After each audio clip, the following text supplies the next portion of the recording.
Olá, seja bem-vinda, bem-vindo ao Capital Natural, que essa semana segue com o tema da semana anterior, ou seja, o capitalismo consciente. Sim, ele é possível. Por isso a gente falou bastante sobre o Sistema B, sobre as empresas benfeitoras e grandes multinacionais com foco em impacto social e ambiental. No programa de hoje, mais uma vez, temos aqui a Onara Lima, diretora de sustentabilidade da Ambipar, e Francine Lemos, diretora executiva do Sistema B no Brasil. Muito obrigado às duas mais uma vez pela presença aqui no Capital Natural. Na semana passada, nós trouxemos alguns exemplos de como o capitalismo consciente está funcionando já no mundo, como a pandemia, inclusive, acelerou esse processo e como o Brasil está inserido nesse cenário. Eu queria saber de vocês, dou boa tarde, sejam bem-vindas. E primeiro a Francine, como é que o mundo está caminhando com o capitalismo consciente e essa nova forma de economia? O mundo que eu digo é um mundo desde os Estados Unidos, que começam a discutir isso já há muito tempo, ao mundo da China, por exemplo, que é um mundo que cresceu mesmo durante a pandemia, economicamente falando, Francine.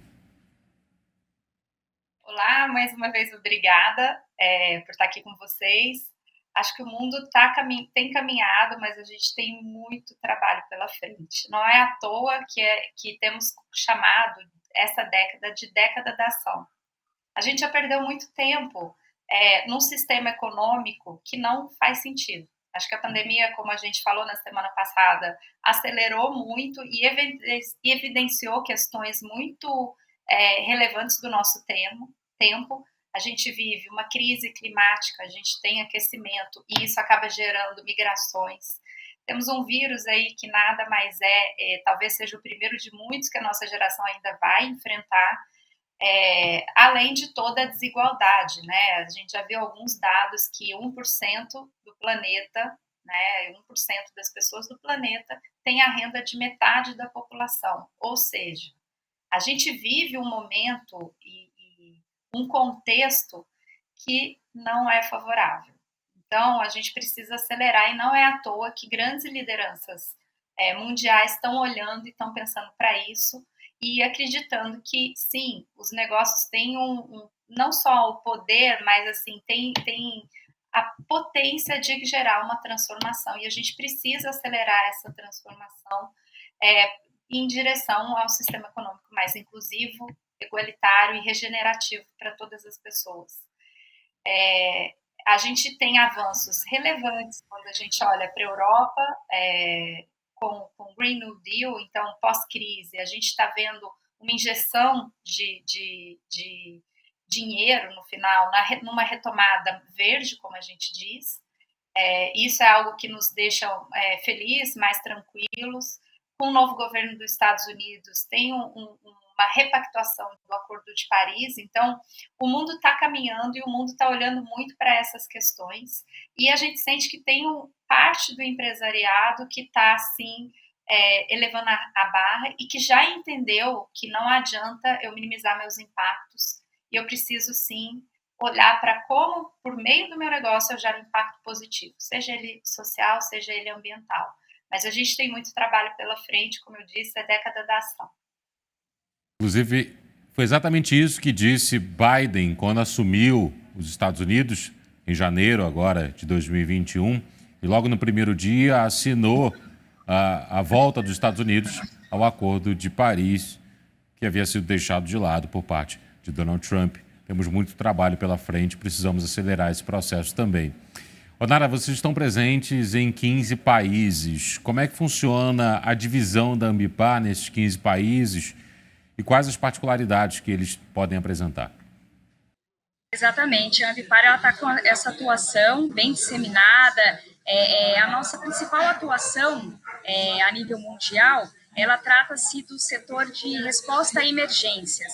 Então, nós trabalhamos sempre pensando dentro desse contexto de minimizar qualquer impacto que possa ser causado diante de uma situação de emergência. Então, nossa equipe é muito preparada para isso, o nosso tempo de resposta ele é muito ágil dentro do que exige um cenário de crise, e nós trazemos todo esse conceito de como podemos minimizar não só impactos ambientais, como também impactos sociais, pois nós sabemos que todo o cenário de crise, todo o cenário de um impacto, ele pode estar causando ao redor ali de onde ocorreu todo um impacto que deve ser gerenciado.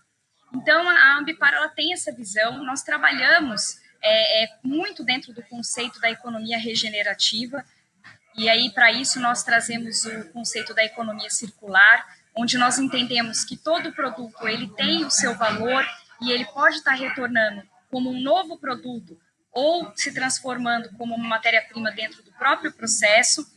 E nós trabalhamos isso no nosso dia a dia através de um setor de tecnologia e inovação, que sempre está buscando as melhores práticas, o que nós podemos inovar, como nós podemos trazer essas soluções para os nossos clientes. Então, os nossos projetos eles são muito assim personalizados dentro da necessidade desse cliente.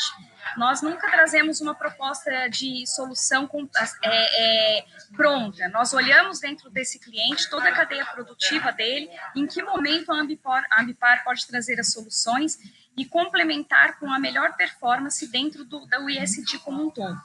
Haja visto que nós atuamos não só na gestão ambiental dentro do gerenciamento de resíduos e resposta a emergências, como também nós temos softwares de gestão de indicadores que trazem toda uma forma de gerenciar os indicadores e trazer de uma forma gerencial em que momento que essa empresa está e o que ela tem que fazer dentro dos gaps de melhorias. Então, esse software, que até mesmo através de uma inteligência artificial, ele mapeia todos os requisitos legais, e aí nós podemos falar do compliance dentro do ESG. Então, as nossas soluções elas são completas, né? Quando nós atuamos fora do país, nós temos que entender qual a legislação que vigora nesse país, para que a gente possa também estar dentro de todos os parâmetros exigidos nessa região onde estaremos atuando. Compliance foi uma palavra muito utilizada aqui no Brasil, depois que a Operação Lava Jato surgiu também. Muitas empresas passaram a fazer uso do compliance. Então, como é que funciona o compliance no capitalismo consciente, Onara? O compliance no capitalismo consciente ele é um fator decisor de sucesso, né? Porque nós trazemos todas as atividades da empresa dentro dessa matriz de regularidade, né? Quais são os nossos riscos, quais são as nossas oportunidades. Então, estar regular, estar trabalhando de acordo com a legislação hoje não é o que basta, né? Hoje as empresas elas têm que estar compliance até de forma proativa, né, trazendo as melhores práticas para dentro da companhia, para dentro dos seus para a equipe que nós temos atuando, trazer essa visão de compliance para todos os colaboradores, mas principalmente para as lideranças. Né? Nós acreditamos muito aqui na Ambipar que a liderança ela é um fator decisor de sucesso dentro de qualquer processo. Né? Então, quando a gente fala de uma cultura consciente, nós entendemos que ela deve ser de uma forma no papel do líder, claro, como disseminador dessa cultura, mas também de uma forma muito genuína e muito consciente. Então, o compliance para nós é algo do dia a dia, nós traduzimos da melhor forma, numa linguagem que todos possam entender, porque o compliance ele é um meio complexo, né? Às vezes as pessoas perguntam, nossa, mas o que é isso?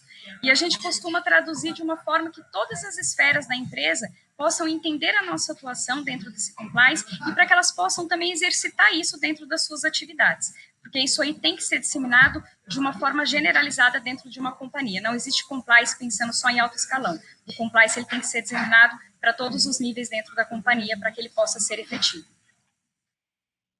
Francine, você gostaria de complementar? Sim, eu acho que inclusive, então assim, compliance está muito ligado sim à cultura, não adianta a gente estabelecer normas que as pessoas não cumprem, mas precisa estar dentro dos processos, e muita gente falou, inclusive na semana passada, dos públicos, do colaborador, enfim, da autogestão, mas tem um outro público que ele também é importante quando a gente pensa nessas questões, que são os fornecedores. Então, uma empresa consciente, né, uma empresa da nova economia, e principalmente uma empresa B, ela precisa considerar todos os seus impactos, sejam eles positivos ou negativos, inclusive na sua cadeia de fornecimento. Então, a gente viu recentemente alguns casos de supermercado, por exemplo, em que teve uma questão com o fornecedor. né? Então, como que isso fica dentro do capitalismo consciente? Essa responsabilidade ela precisa necessariamente ser estendida e essa cultura, né, do que cabe, do que não cabe dentro da organização, ela precisa ser levada de cabo a rabo dentro da empresa, em todos os seus processos, na sua governança e disseminada em todos os níveis da organização. Diante disso, Francine, a gente tem novas formas de consumo também, quando a gente fala em novas formas de capitalismo, de economia. Vou pegar um exemplo aqui. Quem tinha um carro novo na década de 50, você tinha uma exclusividade, algo que era montado com um detalhe muito grande, praticamente só você poderia ter na sua rua ou no seu bairro, digamos assim. Depois veio a linha de montagem, as facilitações para a compra de um veículo. E agora já tem gente que acha que não é importante ter carro, porque o carro polui o planeta, de fato. E o carro também traz outros problemas com relação à manutenção. Quando a gente fala em novas formas de consumo, em capitalismo consciente, a gente está falando de um consumo menor também, né? Como é que você convence o empresário de que uma nova forma de consumo é, na verdade, uma nova forma de lucro também? Eu acho que nesse ponto é super importante a gente pensar na evolução das gerações, né? Acho que você muito bem colocou o que era valor no passado era ter um carro, né? O sonho do brasileiro é ter um carro e ter a casa própria, talvez. A gente está passando por uma tendência de desmaterialização. Então, hoje, as pessoas, o que é valor para as pessoas não é o ter, mas é o desfrutar de uma boa vida. E, para isso, os serviços entram com muita relevância. Quando a gente pensa no futuro do negócio, o empresário que ele não está atento ao zeitgeist, ao que está acontecendo, à mudança de valores que está passando a sociedade, é um negócio que tende a morrer no longo prazo, talvez no curto, dependendo do setor. Então, por exemplo, na questão do carro, as novas gerações elas não valorizam tanto, não só porque ele é poluente, mas porque não faz sentido. Enquanto eu tenho um leque de opções de aplicativos que podem me acelerar a mobilidade. Quando você vai para a Europa, por exemplo, a gente tem uma série de alternativas de transporte público, bicicleta, enfim. A mobilidade urbana ela está caminhando numa outra direção. E eu acho que o que eu costumo dizer para os empresários que eu tenho contato não adianta ficar preso e apegado a valores do passado. Assim. Se você quer ter um negócio sustentável significa um negócio que vale para gerações futuras. E eu preciso criar um negócio que tem valor para o que está vindo, né? Não só para o passado. E essas mudanças elas estão acontecendo em uma velocidade muito alta e os empresários precisam ter, se eles querem que a sua empresa sobreviva no longo prazo, seja sustentável e principalmente para a empresa, eu gosto muito de falar para a família, a empresa de capital familiar, de grupos familiares, que é a grande maioria no Brasil ainda. Se você quer deixar uma empresa para a sua próxima geração, você precisa fazer uma condição na sociedade. O negócio está levando para casa. Onara, você gostaria de complementar? Eu gostaria de complementar, claro. A gente percebe também um movimento muito grande nas alternativas. Então, por exemplo, hoje, aqui na Ambipar, nós já estamos fazendo vários testes com relação ao uso do carro elétrico e também nós fizemos uma mudança de combustível. Toda a nossa frota de pequeno e médio porte, nós só podemos utilizar álcool, né, que é um biocombustível, que também gera valor à nossa economia. Haja visto que o agronegócio é um dos grandes geradores de riqueza ao nosso país. Então, eu acho que essa mudança também, através das alternativas que nós temos, ela tem causado um impacto positivo e as empresas já têm olhado para isso de forma a olhar a longo prazo. Nenhuma empresa mais consegue fazer uma estratégia de negócio pensando a curto prazo. Por exemplo, as mudanças climáticas. Hoje em dia não há como você não mencionar na sua matriz de riscos as mudanças climáticas. Claro que devidas às suas proporções, algumas empresas com maior impacto ou menos, mas não há como não se considerar essas mudanças climáticas dentro de uma matriz de riscos. Então, eu acredito muito também nessas alternativas e que os empresários saibam se adequar a elas. Vai chegar o dia em que a gente vai trocar a quantidade de coisas pela qualidade de vida como ponto mais importante da nossa passagem aqui por esse planeta? Eu acho que Eu acredito que acredito muito. sim. Eu acredito que sim, porque nós já temos visto esse movimento, né? Por exemplo, quando nós falamos de a indústria da moda e tudo isso, todos já estão muito preocupados de que forma que nós vamos minimizar a nossa pegada nesse planeta. Nós sabemos que só existe um planeta, não existem dois planetas. Então, é uma consciência que não tem como não colocar em prática. E como muito bem falado nesse bate-papo nosso, a nova geração tem trazido isso em forma de ação. O momento é agora. Não existe mais tempo, existe tempo de agir. Então, acho que a palavra de ordem é agir. E quando nós falamos em agir, essa nova geração, eles vêm aí muito imbuídos de forças, de propósitos, de causas que podem ser muito positivas pensando como planeta. Francine, por favor, também. Exatamente, eu acredito muito nisso e eu acho, a gente tem falado, está falando muito das futuras gerações, né? Mas eu acho que a mudança está acontecendo não é agora. Então, acho que é super importante que os empresários que estão convivendo e gerir negócios no ambiente que a gente está inserido é complexo e difícil, precisa considerar tanto fatores de risco, acho que a Odara colocou isso muito bem, né? Então, qual que é o risco de eu não ter um negócio adequado ou que não cumpre a legislação ao mínimo necessário, o que isso implica? Mas, por outro lado, olhar também muita oportunidade, porque eu acho que com o futuro que está por aí, tem um potencial de inovação e de um retorno para a criação de negócios com impacto positivo imenso. Então, a gente está vivendo, sim, um ponto de inflexão no mundo dos negócios, porque a sociedade está mudando como um todo. Então, como a gente falou, não é só uma questão do consumidor, a gente está falando do investidor, a gente está falando de um olhar novo da academia, que está se renovando também. Então, acho que tem todo esse leque de oportunidades, e eu gosto muito de trabalhar com risco legal. Acho que é importante ponderar o risco, mas quais são as oportunidades do futuro mercado que se coloca e que são inúmeras? Eu acho que assim a gente pode acelerar essa transformação e ganhar dinheiro ao mesmo tempo. Isso é certo, que podemos ganhar dinheiro. Eu posso falar pela Ambipar, né? Nós somos uma empresa de gestão ambiental e nós olhamos o ISD sempre como uma grande oportunidade e nunca como um risco.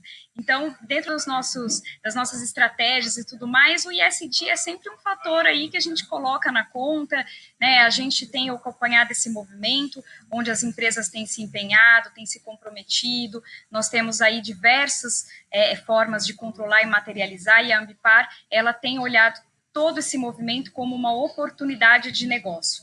Então, sem dúvida, há que se falar que todo risco ele se transforma numa oportunidade quando bem olhado, é fazer do limão uma limonada. E o Brasil, com certeza, tem um grande potencial nessa questão ambiental, né, gente? Não podemos deixar de dizer que nós temos aí grandes oportunidades e que, sabendo otimizar e trabalhar da melhor forma, os resultados, sem dúvida, serão muito grandes e teremos muito diferencial enquanto um país, enquanto uma economia muito fortalecida. Francine, na semana passada você trouxe alguns exemplos de empresas que estão adotando o sistema B como uma forma de observar o mundo de uma outra maneira. Eu queria que você retomasse alguns desses exemplos, e aí eu já emendo uma outra pergunta, que é quem está no mundo comandando esse novo movimento. Ou seja, um caso de sucesso de uma empresa que tem uma volta danada na sua forma de observar o mercado e também estruturalmente falando, e que pode servir de exemplo para o mundo.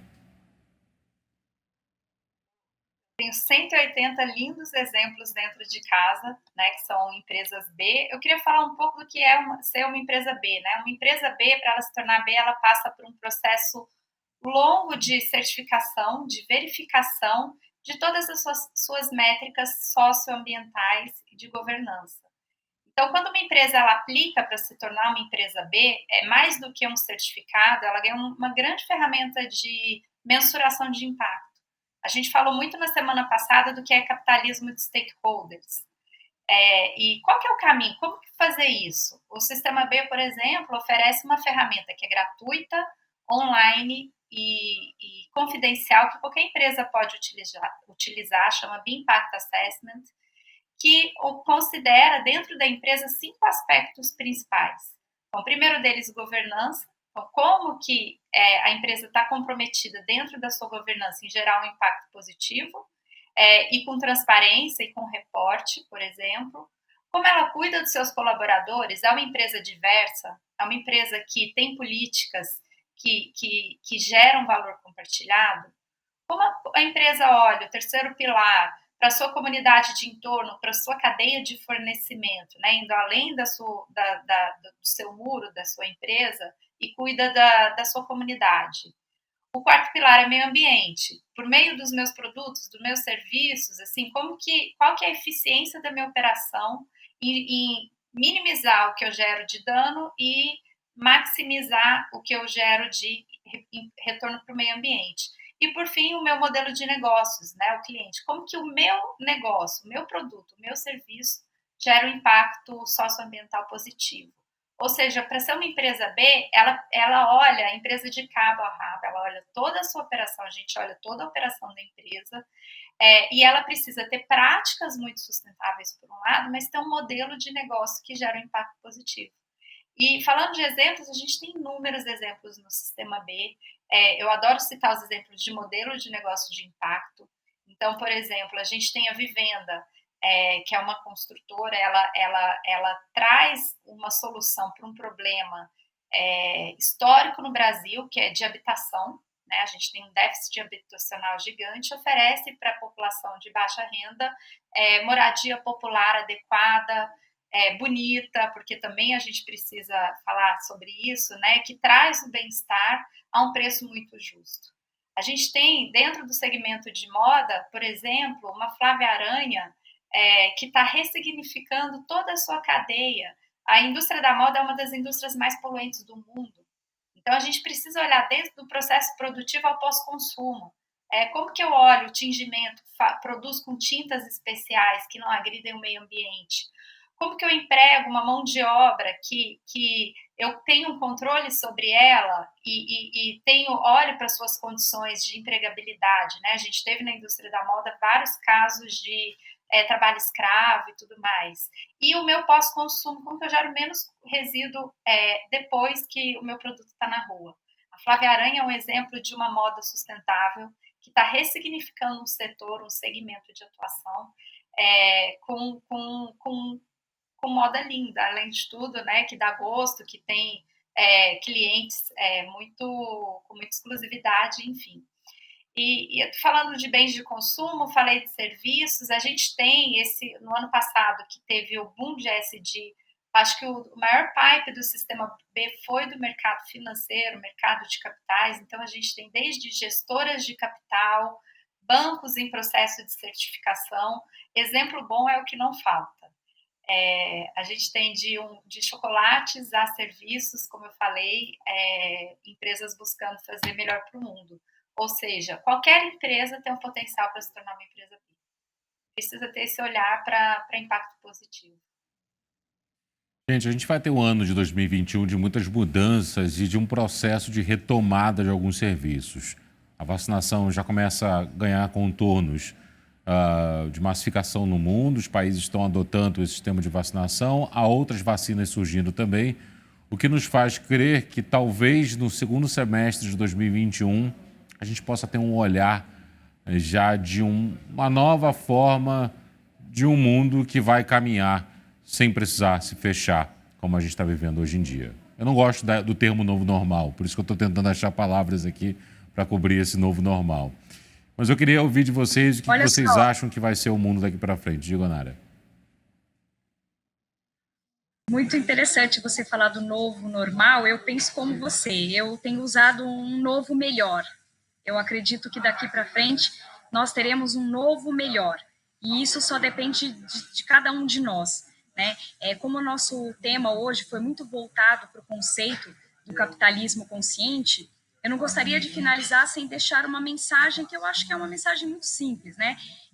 Que onde a gente pode fomentar as práticas de transformação social nos negócios, difundir uma cultura consciente, e isso eu acredito que é o grande passo em direção a um mundo mais justo, mas principalmente importante termos um propósito de contribuição para a sociedade como um todo.